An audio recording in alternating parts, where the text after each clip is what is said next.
محترمو مسلمانانو دا یو چا ډیر مهم او ډیر ضروري سوال یې کړی دی. وایي که چېرته یو کس دی هغه د رسول الله صلی الله علیه وسلم په شان کې ګستاخي وکړه، آیا د دغه کس توبه قبلیږي او که نه؟ کوم سړی چې ارتکاب د رسول الله صلی الله علیه وسلم د ګستاخي وکړي نو بعضې علما کرام فرمایي وایي د ده توبه مطلقا نه قبلیږي، که دی هر څومره کوشش وکړي د ده توبه الله تعالی نه قبلیږي. خو لیکن اهل تحقیق بعض علما کرامو بیا دا فرمایلي دي وایي توبه یې قبلیږي، خو لیکن دغه سړی به بیا هم زجرن او توبیخن د سړی به قتل کولی شي، د دغه سړي نه به سر وهلی شي.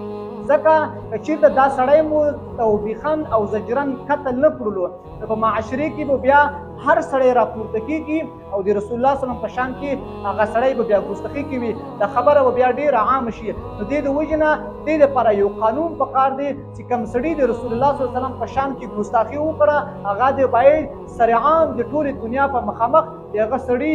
پانسۍ تخته ورکړلی شي، یا هغه سړی د په هرې طریقې سره وي هغه سړی د قتل کړلی شي.